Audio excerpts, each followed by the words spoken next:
SI தேர்வு மற்றும் காவலர் தேர்வுக்கான இம்பார்ட்டண்டான ஹிஸ்ட்ரி கொஷின்ஸ் தான் இந்த வீடியோவில் நம்ம பார்க்க போகிறோம். இது வரைக்கும் நம்ம சேனலை சப்ஸ்கிரைப் பண்ணாமல் இருந்தீங்க அப்படின்னா மறக்காமல் சப்ஸ்கிரைப் பண்ணிடுங்க. உங்கள் ஃப்ரெண்ட்ஸ்க்கும் ஷேர் பண்ணுங்கள். நம்ம already part 1, part 2, part 3, part 4க்கான வீடியோஸ் போட்டிருக்கோம். பார்க்காத மாணவருங்க டிஸ்கிரிப்ஷனில் லிங்க் இருக்குது, பார்த்துக்கோங்க. இன்றைக்கி டெஸ்ட்டுக்கான ஃபஸ்ட் கொஷின் 201 பார்ட் 5ல் சங்ககால சேர அரசர்களில் தனது பெயரில் நாணயங்களை வெளியிட்டவர். சங்ககால சேர அரசர்களை தன்னுடைய பெயரில் யார் நாணயங்களை வெளியிட்டாங்க அப்படின்னா ஆப்ஷன் டி சேரல் இரும்பொறை. சேரல் இரும்பொறை தான் தன்னுடைய பெயர்லேயே நாணயங்களை வெளியிட்டார். நெக்ஸ்ட்டு 202 கீழ்கண்டவற்றுள் முக்கியத்துவம் வாய்ந்த சேர அரசர்கள். சேர அரசர்கள் நிறைய பேர் இருக்காங்க, அதில் முக்கியத்துவம் வாய்ந்த அரசர்கள் யார் அப்படின்னு கேட்டிருக்காங்க.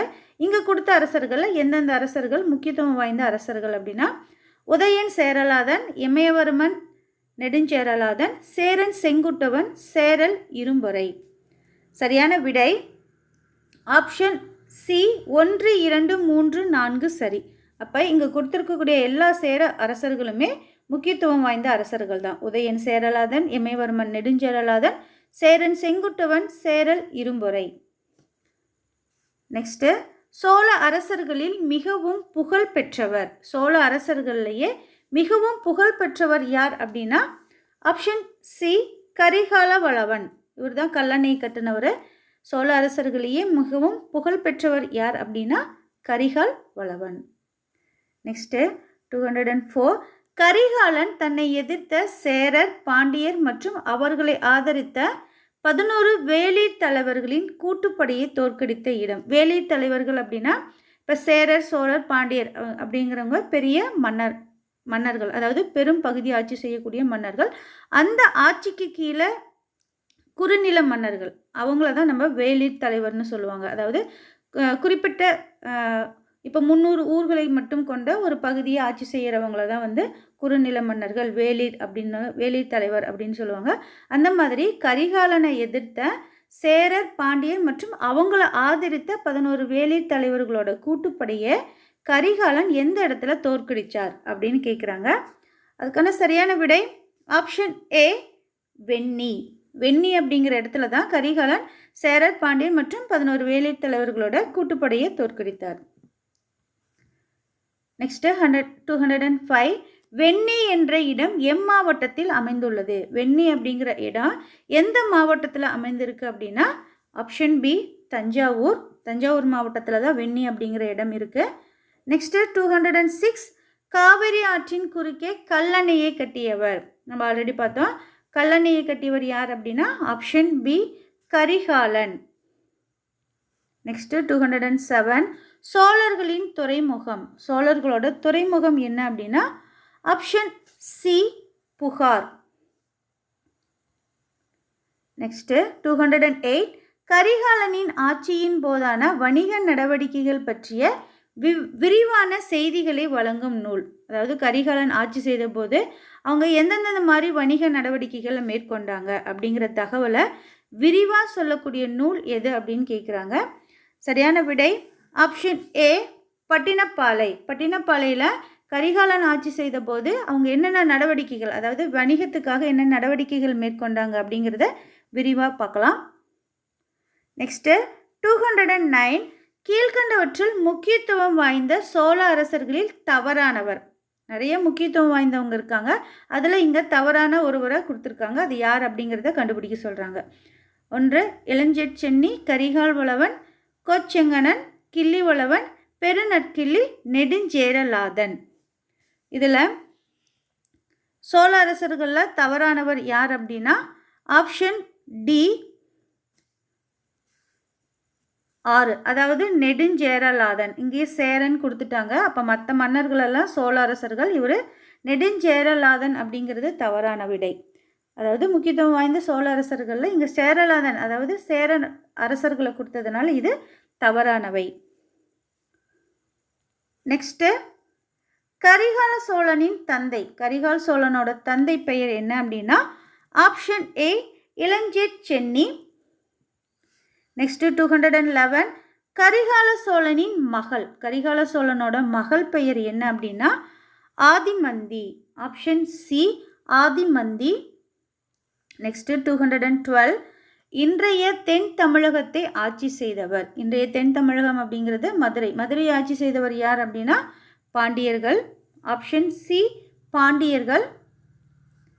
நெக்ஸ்ட் 213, பாண்டியர்களில் மிகவும் புகழ்பெற்ற போர் வீரராக போற்றப்பட்டவர். பாண்டியர்களில் நிறைய மன்னர்கள் இருந்திருக்காங்க, அதில் புகழ்பெற்ற போர் வீரராக யாரை போற்றுனாங்க அப்படின்னா option A Nedunchezhiyan. Option A Nedunchezhiyan. Next 214, Thalaiyalanganam என்னும் இடத்தில் சேரர் சோழர் 5 வேளிர் குலத்தலைவர்கள் கொண்ட கூட்டுப்படையை தோற்கடித்த பாண்டிய மன்னன் யார்?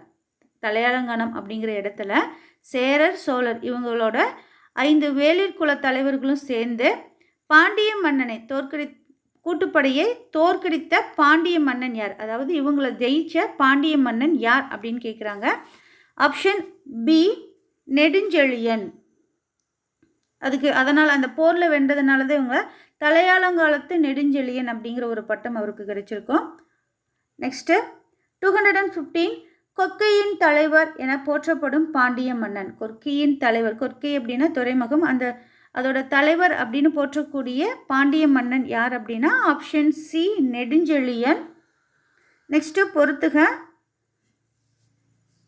புகார், மதுரை, காஞ்சி. கல்வி நகரம், வணிக நகரம், துறைமுக நகரம். அதாவது எந்த நகரம் எதுக்கு பெயர் வாய்ந்தது அப்படின்னு மேட்ச் பண்ண சொல்லியிருக்காங்க. புகார் நகரம் அப்படிங்கிறது என்ன அப்படின்னா ஆப்ஷன் சி, அதாவது ஆப்ஷன் 3 துறைமுக நகரம். மதுரை அப்படின்னா வணிக நகரம், காஞ்சி அப்படின்னா கல்வி நகரம். அப்போ சரியான விடை ஆப்ஷன் சி 3, 2, 1. நெக்ஸ்ட் 217, பொறுத்துக. சோழ நாடு, பாண்டிய நாடு, சேர நாடு, தொண்டை நாடு.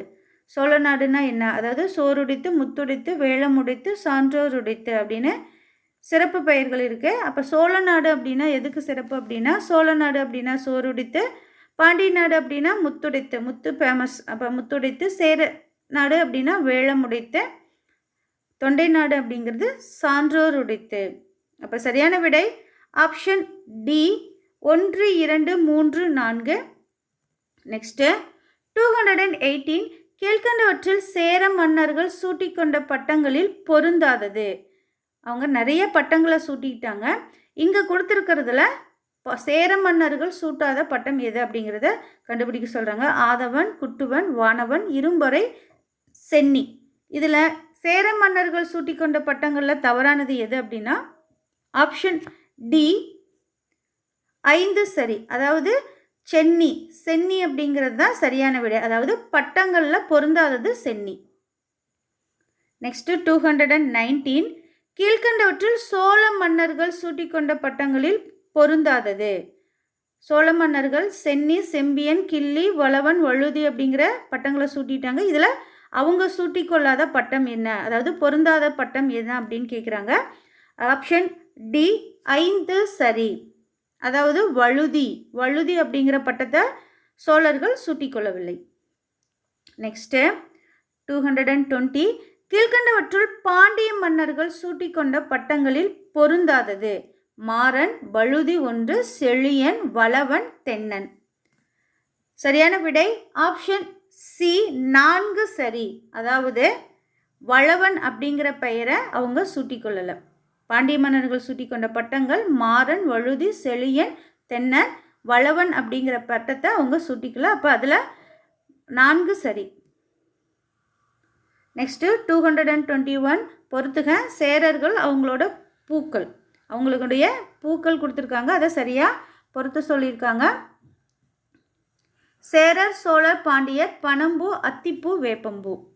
அவங்க என்னென்ன பூ சூடிக்கிட்டாங்க அப்படின்னா போருக்கு போகும்போது என்ன பூ சூடிக்கொள்வாங்க அப்படின்னா சேரருக்கு பனம்பூ, சோழர் அத்திப்பூ, பாண்டியர் வேப்பம்பூ. அப்போ சரியான விடை ஆப்ஷன் சி 1, 2, 3.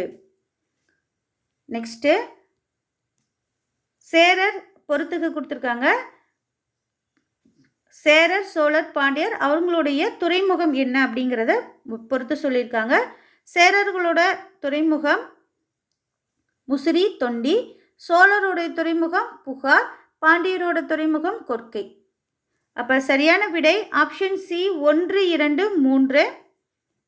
நெக்ஸ்ட்டு 223 மூவேந்தர்களின் தலைநகரங்களை சரியாக பொறுத்துக. ஒவ்வொரு வேந்தர்களுக்கும் தனித்தனியாக தலைநகரங்கள் இருக்கும், அதை சரியாக பொறுத்து சொல்கிறாங்க. சேரர், சோழர், பாண்டியர், மதுரை, வஞ்சி, கரூர், உறையூர், புகார். சேரருக்கு என்ன தலைநகர் அப்படின்னா வஞ்சி, கரூர். வஞ்சி, கரூர் அப்படிங்கிறது சேரர்களோட தலைநகரம். சோழர்களோட தலைநகரம் உறையூர், புகார். பாண்டியர்களோட தலைநகர் மதுரை. அப்போ சரியான விடை ஆப்ஷன் ஏ 2, 3, 1. நெக்ஸ்ட் 224 மூவேந்தர்களுக்குரிய சின்னங்களை சரியாக பொறுத்துக. ஒவ்வொரு மன்னர்களும் தனித்தனியாக சின்னங்கள் வச்சுருந்தாங்க. சேரர், சோழ, பாண்டியர். புலி, 2 மீன்கள், வில், அம்பு. சேரர்களோட சின்னம் என்ன அப்படின்னா ஆப்ஷன் டி, அதாவது 3, 1, 2. சேரருக்கு வந்து வில்லம்பு, சோழருக்கு வந்து புலி, பாண்டியருக்கு வந்து மீன்கள். அப்போ 3, 1, 2. நெக்ஸ்ட்டு 225 கடையேழு வள்ளல்கள் எத்தனை பேர்? கடையேழு வள்ளல்கள் 7 அப்படின்னாவே 7 பேர் இருக்காங்க. Option C.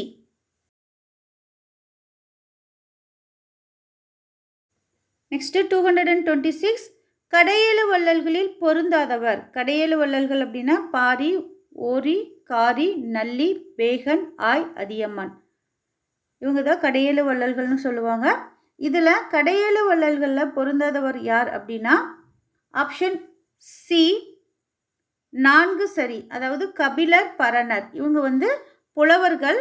அவங்க வந்து கடையேழு வள்ளல்களில் வரமாட்டாங்க. பாரி, காரி, நல்லி, ஓரி, பேகன், ஆய், அதியமான் இவங்கெல்லாம் கடையேழு வள்ளல்களில் பொருந்தக்கூடியவங்க. பொருந்தாதவங்க யார் அப்படின்னா கபிலர், பாணர். அப்போ சரியான விட ஆப்ஷன் சி 4 சரி. நெக்ஸ்ட் 227 சங்ககால தமிழகத்தில் கிளார் என்பவர். சங்ககால தமிழகத்தில் கிளார் அப்படின்னு யாரை சொல்லுவாங்க அப்படின்னா ஆப்ஷன் ஏ கிராம தலைவர். நெக்ஸ்ட் 228 வாக்கியம் 1 சங்க காலத்தில் அரசுரிமை பரம்பரையானது. வாக்கியம் 2 அரசர் கோ என அழைக்கப்பட்டார். இதில் வாக்கியம் 1, 2 சரி. 2 வாக்கியங்களுமே சரியானது. Option B. சங்க காலத்தில் அரசுரிமை, அரசர் அப்படின்னா அவங்களுக்கு கீழே அவங்களோட மகனுக்கு தான் பட்டம் சூட்டுவாங்க. அடுத்து கோ அப்படின்னா அரசர். 2 வாக்கியங்களுமே இங்கே சரியானது. நெக்ஸ்ட் 229 சங்ககால தமிழகத்தில் வருவாயின் முக்கிய ஆதாரமான நிலவரி எவ்வாறு அழைக்கப்பட்டது? சங்ககால தமிழகத்தில் வருவாயோட முக்கிய ஆதாரமாக நிலவரி இருந்தது. அது எந்த பெயரில் அழைச்சாங்க அப்படின்னா ஆப்ஷன் டி இறை. நெக்ஸ்ட் 230 சங்ககால தமிழகத்தின் உள்ளாட்சி நிர்வாக பிரிவுகள் இறங்கு வரிசையில் எவ்வாறு அமைந்திருந்தது? இறங்கு வரிசை அப்படின்னா பிக் டு ஸ்மால், அதாவது பெரிய பகுதியிலிருந்து சிறிய பகுதி. அப்போ பெரிய பகுதி எது அப்படின்னா மண்டலம், அதுக்கு கீழே நாடு, அதுக்கு கீழே கூற்றம், அதுக்கு கீழே ஊர். இதுதான் வந்து இறங்கு வரிசையில் அமைந்திருக்கக்கூடியது. அப்போ சரியான விடை ஆப்ஷன் ஏ மண்டலம், அதன்கோட உட்பிரிவு நாடு, அதோட உட்பிரிவு கூற்றம், அதோட உட்பிரிவு ஊர். நெக்ஸ்ட்டு 231 பொறுத்துக. திணைகள் கொடுத்துருக்காங்க, அதோட நிலம் கொடுத்துருக்காங்க. குறிஞ்சி, முல்லை, மருதம், நெய்தல், பாலை. மலையும் மலை சார்ந்த இடமும், காடும் காடு சார்ந்த இடம், வயல் வயல் சார்ந்த இடம், கடலும் கடல் சார்ந்த இடம், வறண்ட நிலம். குறிஞ்சி அப்படின்னாவே மலையும் மலை சார்ந்த இடமும். முல்லை காடும் காடு சார்ந்த இடம். மருதம் வயலும் வயல் சார்ந்த இடம். நெய்தல் கடலும் கடல் சார்ந்த இடம். பாலை அப்படின்னா வறண்ட நிலம். அப்போ சரியான விடை ஆப்ஷன் டி 1, 2, 3, 4, 5. நெக்ஸ்ட்டு 332 பொறுத்துக. திணை கொடுத்துட்டாங்க. அந்த திணையில் அந்தந்த நிலங்களில் என்ன தொழில் நடக்கும் அப்படின்னு கேட்குறாங்க. இப்போ குறிஞ்சி, முல்லை, மருதம், நெய்தல், பாலை. தொழில் இந்த சைடு கொடுத்துருக்காங்க. வீர செயல்கள், மீன் பிடித்தல், உப்பு உற்பத்தி, வேளாண்மை, ஆணிரை மேய்த்தல், வேட்டையாடுதல், சேகரித்தல். இதில் குறிஞ்சி அப்படின்னாவே மலையும் மலை சார்ந்த பகுதி. அப்போ அங்கே என்ன தொழில் நடக்கும் அப்படின்னா வேட்டையாடுதல், சேகரித்தல். முல்லை அப்படின்னா காடு, காடில் ஆணிரை மேய்ப்பாங்க, அப்போ பி. மருதம் அப்படின்னா வயல், வயலில் வேளாண்மை நடக்கும். நெய்தல் அப்படின்னா கடல், கடலில் மீன் பிடிக்கிறது, உப்பு விளைவிக்கிறதெல்லாம் நடக்கும். பாலை அப்படின்னா வீர செயல்கள். அப்போ சரியான விடை ஆப்ஷன் பி 5, 4, 3, 2, 1. நெக்ஸ்ட்டு 233 பொறுத்துக. திணை அங்கே வாழக்கூடிய மக்களை எந்த பெயரில் அழைப்பாங்க அப்படின்னு பொறுத்து சொல்கிறாங்க. குறிஞ்சி, முல்லை, மருதம், நெய்தல், பாலை. குறவர், குறத்தியர். ஆயர், ஆய்ச்சியர். உழவன், உலத்தியர். பரதவர், நுழத்தியர். மறவர், மரத்தியர். குறிஞ்சி அப்படின்னா குறவர், குறத்தியர் தான். முல்லை ஆயர், ஆய்ச்சியர். ஆயர், ஆய்ச்சியர்னா ஆடு மாடு மேய்க்கக்கூடியவங்க, ஆணிரை மேய்ப்பவர்கள். மருதம் அப்படின்னா உழவு தொழில் நடக்கும் அங்கே, அப்போ உழவன், உலத்தியர். நெய்தல் நிலத்தவர் அங்கே என்ன மக்கள் அழைப்பாங்க அப்படின்னா பரதவர், நுழத்தியர். பாலைனா மறவர், மரத்தியர். அப்போ சரியான விடை ஆப்ஷன் டி 1, 2, 3, 4, 5. நெக்ஸ்ட்டு பொறுத்துக. திணை அந்த திணைகளுக்கு உண்டான கடவுளை சரியாக பொறுத்து சொல்கிறாங்க. குறிஞ்சி, முல்லை, மருதம், நெய்தல், பாலை. கொற்றவை, மாயோன், முருகன், இந்திரன், வருணன். குறிஞ்சி நில தெய்வம் யார் அப்படின்னா ஆப்ஷன் அதாவது 3. குறவர், குறத்தியர்னாவே முருகன் குறவர் அப்படிங்கிற குலப்பெண்ணில் தான் ஒரு பெண்ணை மரணம் செய்திருப்பார். அப்போ குறிஞ்சி நிலத்துக்கு உண்டான தெய்வம் என்ன அப்படின்னா முருகன். முல்லை அப்படின்னா காடு, அங்கே மாயோன். மருதம் அப்படின்னா இந்திரன். நெய்தல் அப்படின்னா வருணன். பாலை கொற்றவை. அப்போ சரியான விடை ஆப்ஷன் சி 3, 2, 4, 5, 1. நெக்ஸ்ட்டு 335 சங்ககால பெண்பால் புலவர்களில் சரியானது. சங்ககால பெண்பால் புலவர்கள் யார் அப்படின்னு கேட்குறாங்க. ஔவையார், வெள்ளிவீதியார், காக்கைப்பாடினியார், ஆதிமந்தியார், பொன்முடியார். அனைத்தும் சரி. சரியான விடை ஆப்ஷன் டி அனைத்தும் சரி. இங்கே எல்லாமே சங்ககால புலவர்கள் தான், இங்கே கொடுத்துருக்கிறது எல்லாமே சங்ககால புலவர்கள் தான். நெக்ஸ்ட்டு 236 சேயோன் என அழைக்கப்படும் கடவுள். சேயோன் அப்படின்னா எந்த கடவுள் அழைப்போம் அப்படின்னா ஆப்ஷன் ஏ முருகன். 237 மாயோன் என அழைக்கப்படும் கடவுள். மாயோன் அப்படின்னு எந்த கடவுள் அழைப்போம் அப்படின்னா ஆப்ஷன் சி விஷ்ணு. நெக்ஸ்ட்டு 238 ஏலிசி வல்லான். ஏலிசி வல்லான் என அழைக்கக்கூடிய மன்னன் யார் அப்படின்னா ஆப்ஷன் ஏ கரிகாலன். 239 சங்க காலத்தில் பாணர், விரலியர் என்பவர்கள். பாணர், விரலியர்னு யார் அழைப்போம் அப்படின்னா பாடல் பாடக்கூடிய புலவர்கள். பாடல் பாடக்கூடிய புலவர்களை தான் நம்ம பாணர், விரலியர் அப்படின்னு சொல்லுவோம். நெக்ஸ்ட்டு 240 சங்க காலத்தில் கணிகியர் என்பவர்கள். கணிகியர் என்பவர்கள் யார் அப்படின்னா நடனங்களை நிகழ்த்துபவர். மாதவி நடனக்குல அதாவது கணிகை குலப்பெண் தான் அப்படின்னு சொல்லுவாங்கள்ல, அது மாதிரி நடனங்களை நிகழ்த்துபவர் யார் அப்படின்னா கணிகியர். நெக்ஸ்ட் 241 சங்ககால தமிழ் மக்களோட முக்கிய தொழில்கள் என்ன அப்படின்னு கேட்குறாங்க. வேளாண்மையா, ஆணிரை மேய்த்தலா, மீன் பிடித்தலா, இல்லை வேட்டையாடுதலா, அனைத்தும் சரியா அப்படின்னு கேட்குறாங்க. இங்கே எல்லா தொழில்களுமே அவங்களுக்கு முக்கியமானதாக இருந்தது. ஒவ்வொரு நிலங்களுக்கும் ஒவ்வொரு தொழில் முக்கியமாக இருந்தது. அப்போ இங்கே கொடுத்துருக்கக்கூடியது அனைத்துமே சரியானது. நெக்ஸ்ட்டு 242 இந்திய பட்டு எடைக்கு எடை தங்கம் கொடுத்து பெற தகுதியானது என அறிவித்த ரோம பேரரசர். அதாவது இந்தியாவில் கிடைக்கக்கூடிய பட்டு எடைக்கு எடை தங்கம் கொடுத்து வாங்கலாம், அந்த அளவுக்கு அந்த பட்டுகள் தகுதியானது, தரம் வாய்ந்ததாக இருக்கும் அப்படின்னு சொன்ன ரோம பேரரசர் யார் அப்படின்னு கேட்குறாங்க. அது ஆப்ஷன் ஏ ஆரிலியன். நெக்ஸ்ட் 243 முசிறியை இந்தியாவின் முதல் பேரங்காடி என குறிப்பிட்டவர் யார்? முசிறியை இந்தியாவோட முதல் பேரங்காடி என குறிப்பிட்டவர் யார் அப்படின்னா ஆப்ஷன் சி பிளினி. நெக்ஸ்ட்டு 244 முசிறியை இந்தியாவின் முதல் பேரங்காடி என பிளினி தன்னுடைய எந்த நூலில் குறிப்பிட்டிருக்கார்? முசிறி இந்தியாவின் முதல் பேரங்காடி அப்படின்னு சொன்னது பிளினி. அதை எந்த நூலில் குறிப்பிட்டிருக்காரு, தன்னுடைய எந்த நூலில் குறிப்பிட்டிருக்காரு அப்படின்னா ஆப்ஷன் பி இயற்கை வரலாறு. நெக்ஸ்ட்டு 245 சங்க காலத்தில் ரோமானியரோட அகஸ்டஸ் கடவுளுக்காக கோயில் கட்டப்பட்ட இடம். சங்க காலத்தில் ரோமானியரோட அகஸ்டஸ் கடவுளுக்காகவும் கோயில் கட்டியிருக்காங்க. அது எந்த இடத்துல கட்டியிருக்காங்க அப்படின்னா ஆப்ஷன் சி முசிறி. நெக்ஸ்ட் 246 களப்பிரர் காலத்தை பற்றி அறிய உதவும் இலக்கிய சான்றுகளில் தவறானது. களப்பிரர் காலத்தை பற்றி அறிய உதவக்கூடிய இலக்கிய சான்றுகள் நிறைய இருக்குது. அதில் இங்கே கொடுத்துருக்கக்கூடியது எது தவறானதுன்னு கேட்குறாங்க. தமிழ் நாவலர் சரிதை, யாப்பருங்கழம், பெரிய புராணம், திருக்குறள்.